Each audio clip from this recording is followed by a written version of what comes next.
there's the trade relationship, but then there's the foreign investment relationship, and a lot of those numbers aren't captured by Canada well because it goes through Australian offices in New York City. But the trade and investment numbers are actually really impressive, and they've come up considerably. By all accounts, Prime Minister Trudeau and the new Prime Minister Albanese have a great relationship.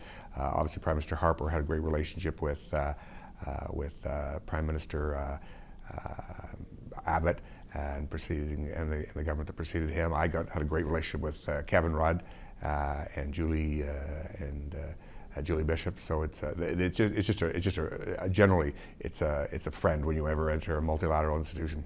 And what does it mean then? And not only the Prime Minister speaking to the forum here today, but we heard from the Ontario Premier as the forum opened up. What does it mean to have those political leaders be addressing this delegation and really taking this organization seriously? Well, I think it shows by the fact that we had the Mayor, her first speech to a business audience since she took office, the Premier giving a strong message of cooperation, the Prime Minister just coming, let alone a strong message about the importance of the relationship, signals that we can up our game and do more together, and that makes a huge difference when we look at creating wealth and economic opportunity.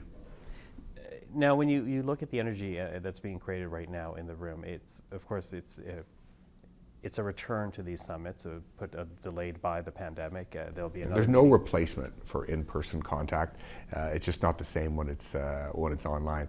It's the networking that's done in the breaks and over meals.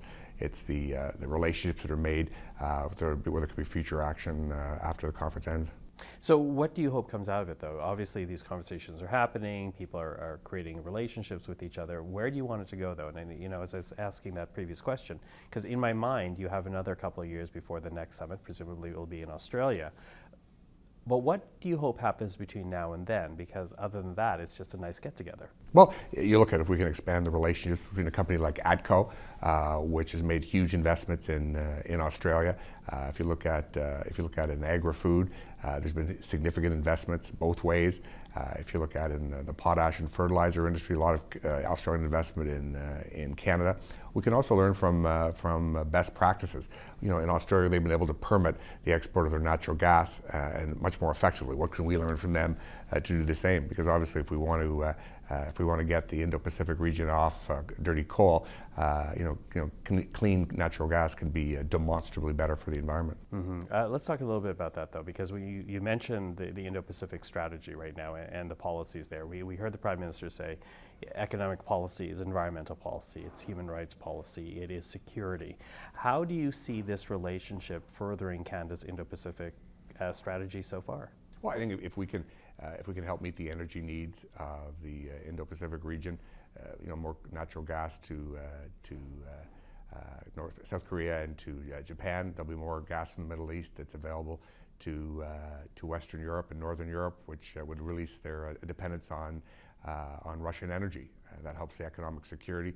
Obviously, having fewer coal plants and lower emission plants is got to be a key part in the strategy in reducing greenhouse gas emissions. Mm-hmm. You also talked a bit about best practices, and when you said that, I can't help but think of foreign interference, to connecting the two, because of course Australia tackled its own foreign interference, created its own China policy a few years back. Here we are now as this country debating very similar issues. What do you think Canada can learn from the Australian experience on that? I think we can look at what each other learn. I mean, it seems to me that Canada and Australia seem to ping pong between having problems with Beijing. One day it's reward Canada and punish Australia, and then it reverses it. I think obviously we're better to engage. We're better to engage in diplomacy, even where we don't share the same values or the same interests. Canada's ambassador to Beijing a few weeks ago said we've got to work with Beijing on areas where we disagree. We've got to work with Beijing on areas where we can cooperate. Obviously we take the foreign interference charges very seriously. There are irritants in the relationship, but that's what diplomacy is. It's about engaging with people who you don't necessarily agree on everything, but we can't, a country like Canada can't just simply ignore the world's largest populated country and what soon will be the world's largest economy. Australia obviously has, China is its number one trading partner for Canada. It's obviously a way back at number 2. But the economic engagement for Canada, even despite some political problems, has been pretty good with China. Not so much with Australia. If you look at a number of key commodities, whether it's Australian wines, have plummeted in terms of their access to China. So that's good why we have a foreign protection investment and promotion agreement with Beijing. And we can learn from the experiences that each other has. Would it be worthwhile to have a common policy with Australia vis-a-vis China? I don't know about a common one. Obviously, we're going to approach things differently. They obviously have a significant majority of their trade with China. Obviously, with Canada, it's demonstrably smaller. But we can learn from there and our experiences. I think the bottom line is I think we're better to engage than to not engage. And the recent comments by the Canadian ambassador, I think I certainly thought were positive and welcomed. Mm-hmm. In terms of strengthening a Canada-Australia relationship, already strong, but if that were to get stronger, does that send a signal to Beijing? Yeah, I think it sends friendshoring, as they're calling it.